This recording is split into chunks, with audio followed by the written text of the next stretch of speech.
The new normal. At the onset of the pandemic, which we all hoped would be short-lived, there was a debate as to when a cure will be found.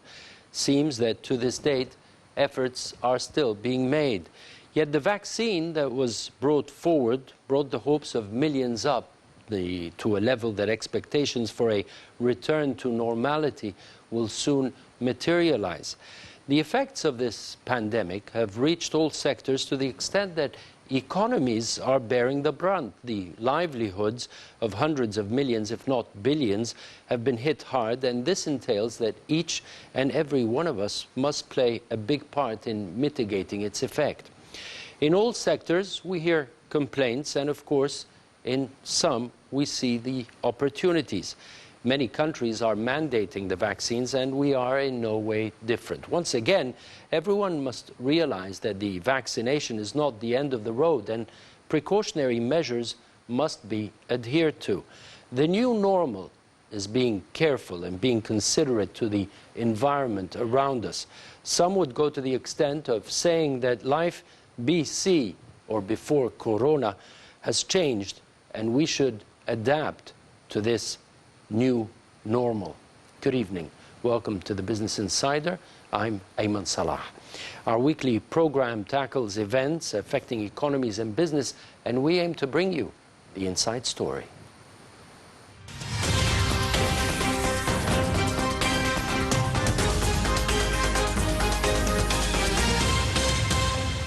All right, let's start with the first news item. We have government services will only be provided to the vaccinated starting next month. The cabinet spokesperson announced that starting from December 1st, members of the public will need to show proof that they've received at least one dose of a COVID-19 vaccine in order to enter government facilities.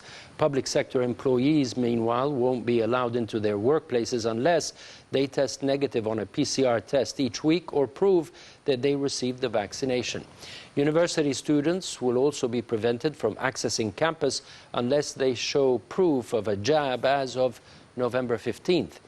Children aged 15 to 18 will be offered Pfizer vaccines in Egypt. Some 38 million doses have now been administered, according to the presidential health advisor, while how many people are now fully vaccinated is yet to be announced. And the second and final news item for today is that Egypt is among the attractive emerging markets in which a leading global investment managing company could be investing through its new $673 million climate-focused infrastructure fund. According to Reuters, the company said that its new climate finance partnership fund, backed by the French, German and Japanese governments, will invest in renewable energy and other climate-focused projects across emerging markets. Egypt's green push and commitment to the clean energy transition has attracted the fund's attention as it recently ranked one of the top 20 countries in the world for renewable energy attractiveness, with a goal of generating 42% of the country's electricity from renewable sources by 2035. Authorities are intending to authorize 2.4 gigawatts worth of renewable energy projects by early next year that would cost around $1.5 billion. Several projects will also be funded through the $750 billion green bond issuance, which made Egypt the first country in the region to sell climate-related debt. The announcement of the fund coincided with the COP26 summit, where President Abdel Fattah al-Sisi called on wealthy nations to follow up on their pledge to provide $100 billion a year in funding to help developing countries tackle climate change. We'll be back.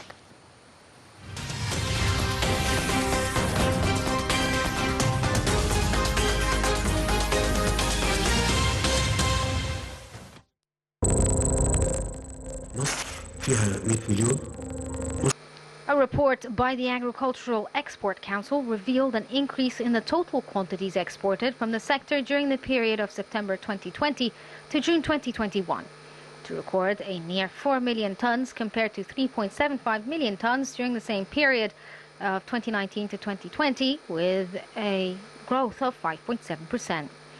The main importing markets showed Arab countries as recipients of 33% of the value of Egypt's exports during the first 10 months of the export season. at about $741 million, as well as about 41% of the total volume of exports by about 1.614 million tons during the same period from the previous season. European countries outside the European Union recorded over 1 million tons with a value of $570 million, making up for 26% of the total value of exports. While Egypt's exports of agricultural crops to EU countries amounted to about $555 million, with 764,000 tons of exports. That's 19% of the total exported quantities and 25% of the value of exports. The Asian market imported $241 million worth of Egyptian produce with a volume of 443,000 tons, while the African countries amounted to around $22 million with an export volume of 30,000 tons, and North and South America as well as Australia about 17,000 tons valued at $23 million.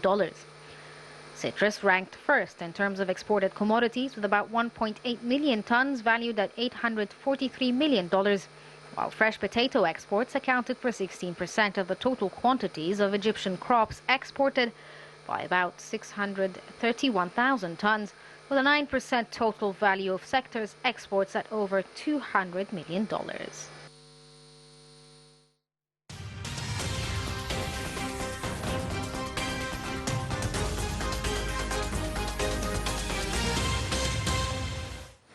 Welcome back. So agricultural exports, challenges and opportunities is our topic tonight. I have the pleasure to be hosting Mr. Hisham Naggar. He's the Vice Chairman of the Agriculture Export Council. Once again, a pleasure to have you with us here on the show. We've been hearing about agricultural exports, the growth in Egyptian exports to different countries, different continents around the world. Let's start with the main contributors of growth in the agricultural export market. Thank you very much for inviting me here. Pleasure. It's a pleasure for me.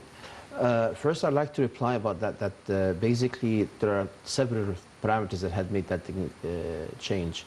First one is the infrastructure in Egypt has been very, very helpful, that we had more capacity and capability to export produce in a better way, and that has helped the country immensely. Secondly, but this is not the more important, is that Egypt has managed to open new markets, different areas of in the world, and this is because of the efforts done by the Ministry of Agriculture and the specifically Plant Quarantine Authority, has helped open up a few countries, which is about 35 countries that has been opened recently in the past 2 or 3 years. Opening a country takes about 1.5 years to 3 years. And in some cases, it took us 15 years, like in the case of Japan.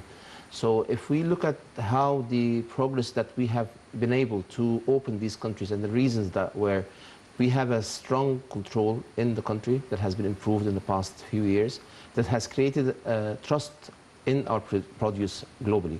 So now they know that there's very well maintained systems of control that maintains the quality and certification of the produce from Egypt, that maintain that is matching the standards of the world, whatever we are able to export. That's mainly because of the efforts that has been done as Agriculture Export Council, mainly also with the Ministry of Agriculture and the Plant Quarantine authorities.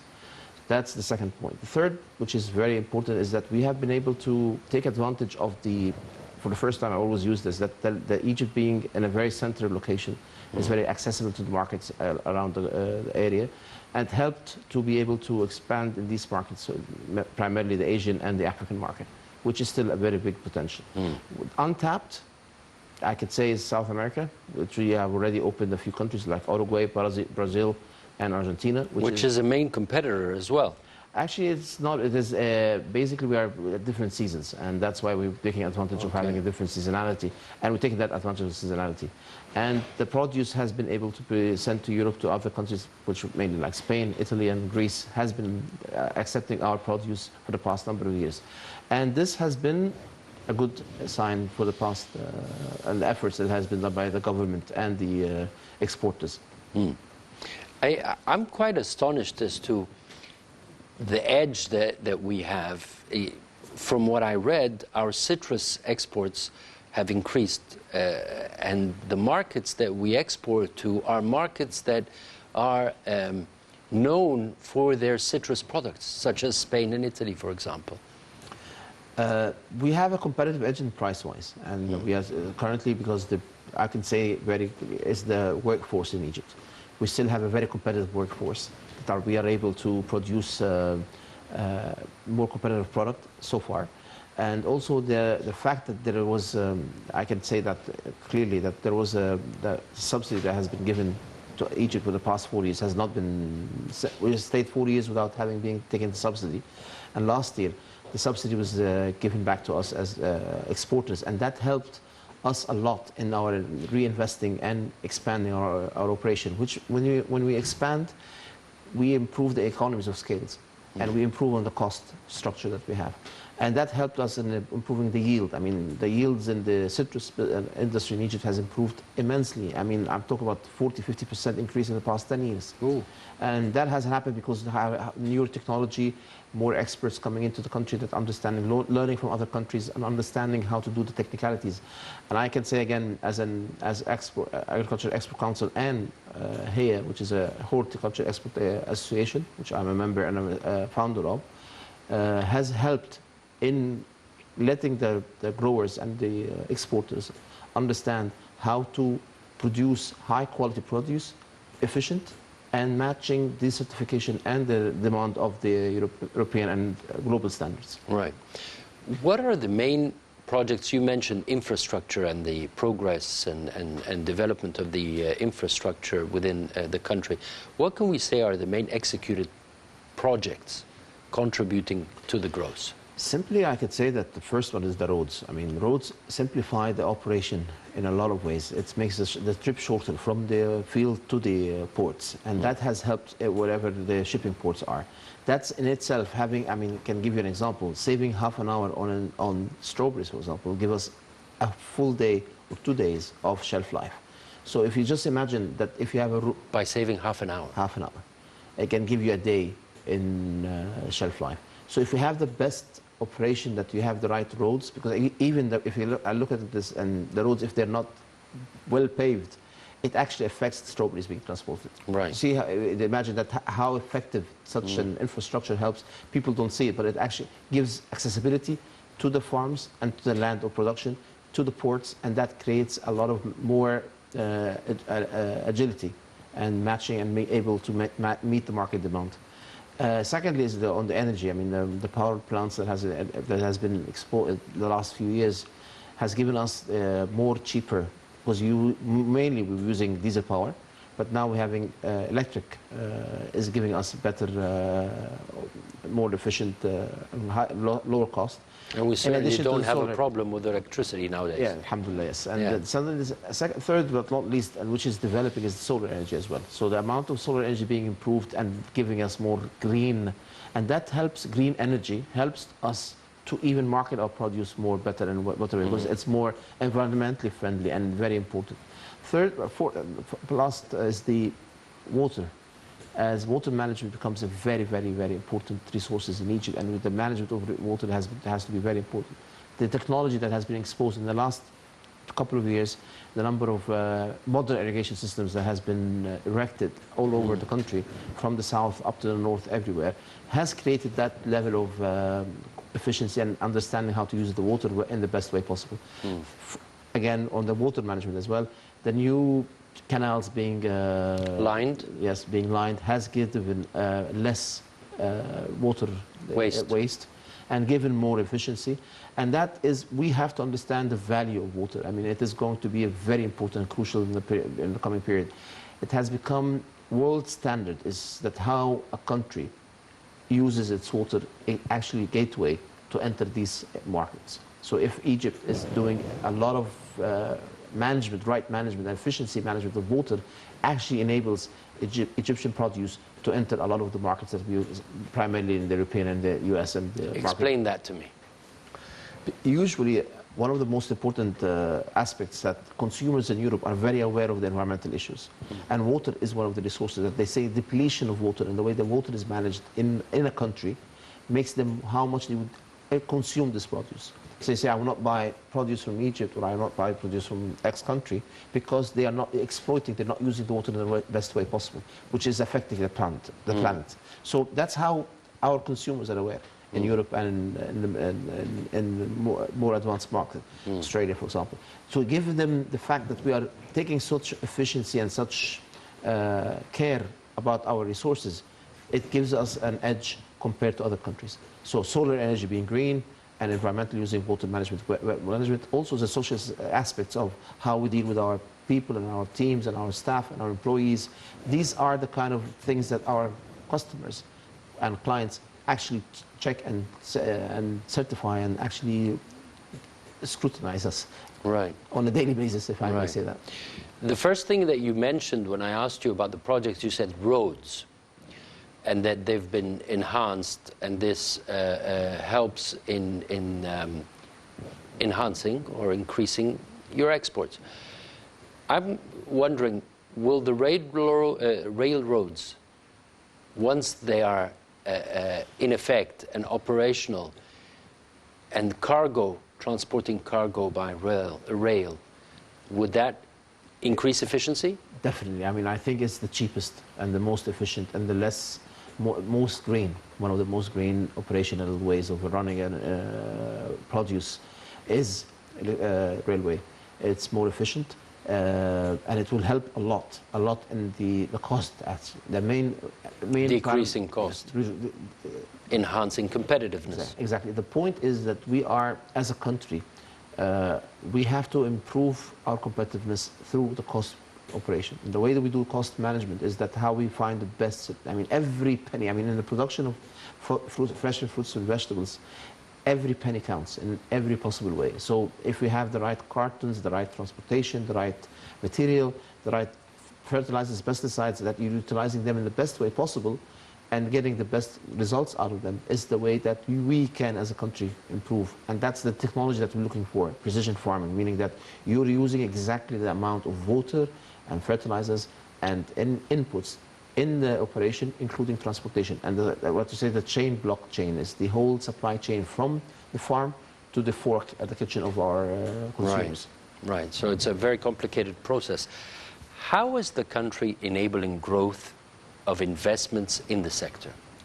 Primarily is that actually there is I mean, to be honest again, I will go back to the roads, I'll go back to the infrastructure. These are the things that if I am a farmer and a producer myself, if I get the right roads to my farm and I get the right power and energy to my farm, that will enable me to save a lot on my operation. And I mean, 10 years ago, we started 25 years ago investing in newly reclaimed land. And to go there and improve that, in the beginning it was very, very difficult. It was like really a challenge. Now it has become so far easier. I mean, an amount of roads that has been exposed and the amount of energy that has been available has helped us in very much way. Second is the incentives that has been given to the exporters that came back again after 4 or 5 years of non-payment, has helped us, the industry, again back to its feet, and after the COVID, has helped us because it has been very, very hard time for the COVID and a lot of produce. Some produce like citrus was very good because people will consume more vitamin C, but in other products it has been not in the same manner because consumption and tourism and travel has been less, so people were not eating as much as it has been in the past. So in essence, the incentives that are being done, the roads and the structure, and a lot of the regulations that has been. We are now going with finally Egypt has entered the UBOF, which is a consortium of countries for the intellectual property rights for plant breeders. This is giving us, Egypt, more exposure to new varieties and new breeds that we can export. We were not able to do that before in the past. And the government, actually, I can say that the president himself has been involved in that decree. And the decree to pass to the parliament, we try to every possible way to improve that. And our chairman of the board, the Agriculture Expert Council, is a parliament member, has been fighting this for the past 6-7 years, making actually more, 20 years to get this in process. And that enabled us to, and that there is the belief of the government, understanding the Agriculture, Ministry of Agriculture, the Ministry of Trade, a lot of the government bodies understand the reasons and why we need to improve the exports.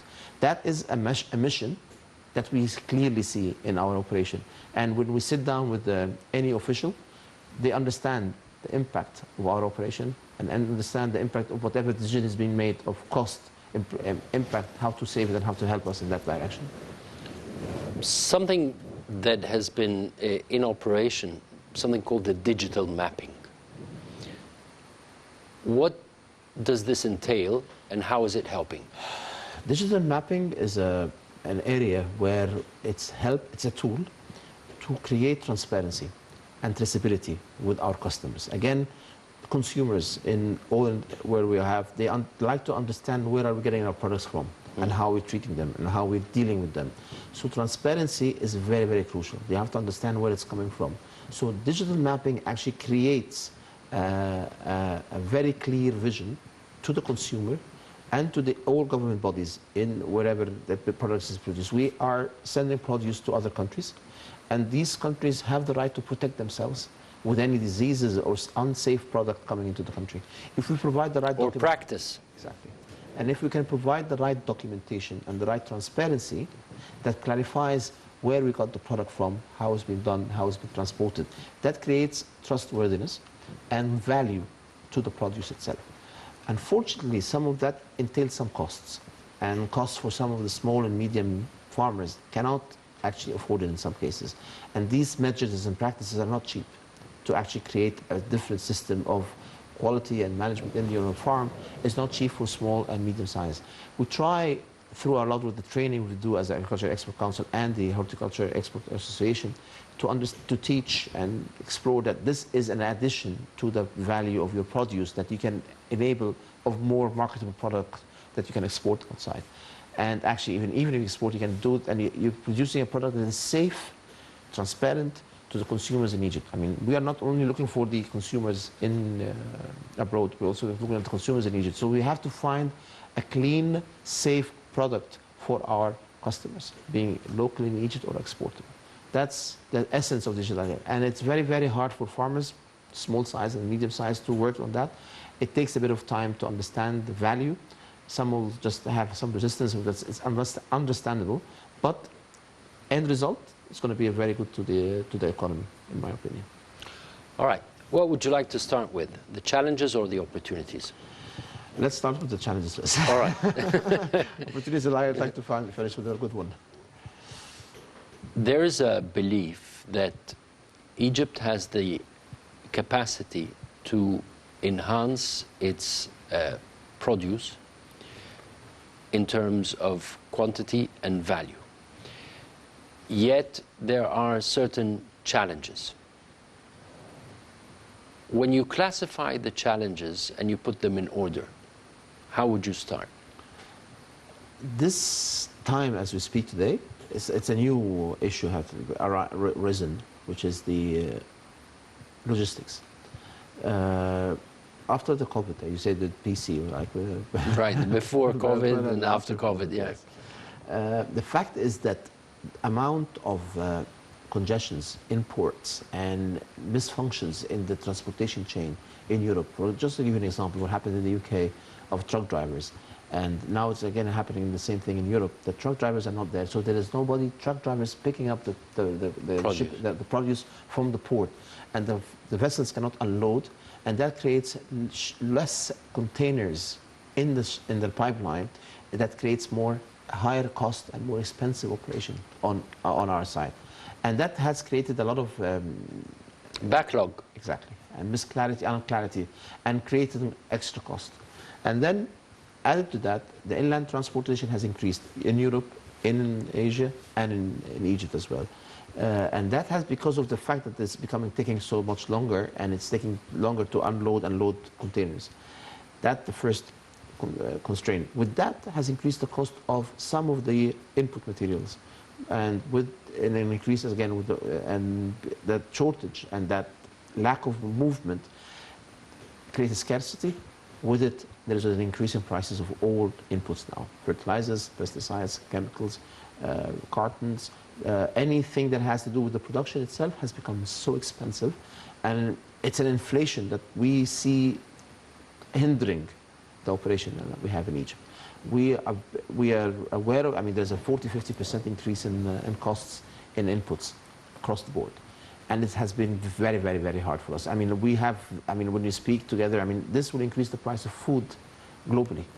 And that's a very alarming challenge.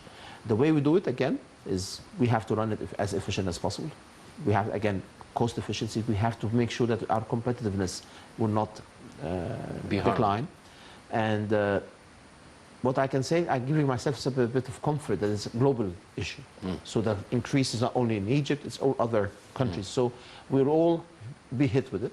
But this will affect the prices of local produce. This will affect the way that you buy and how much you buy produce. And I believe produce is a very important part of the diet. And it's the most healthy part of the diet. So if we have effect, that will affect our daily, the price. So it will have a chain effect. Definitely, price of wheat, price of corn, price of food in general will increase, and that is a very difficult situation that we have to work with. That's the first challenge, in my opinion.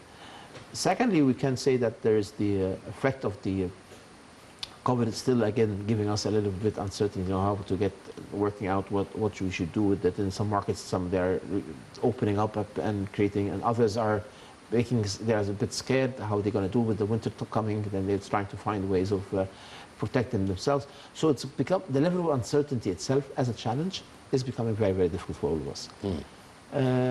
That's part of the main concern. The third part is logistics again, but it has been in the past for quite a long time. We need, as a country, to create our own fleet of transport, sea freight transport. And that has to give our country a more edge that we can ship produce to countries faster. And that's specifically on perishables, like strawberries. Instead of using air freight, which is expensive, we can use sea freight. Or we can produce some of the legumes, like onions, spring onions and other products. These products, if they are transported within 4 days or 5 days to the market, that will give us a challenge that we can be able to open more market and more windows of an opportunity that is not existing. And that is something that we need to work on. And we're talking with the Ministry of Transportation and the Ministry of Finance, Ministry of Trade, of creating a fast boat service between Egypt and Europe in the time being. And we're very big in discussion with other countries to do this. And we hope it works out to be the best way possible. All right. Let's go to the opportunities. Where do you see our opportunities in the coming stage? Egypt, opportunities are untapped markets, like Africa, South America, that we can expand and can work.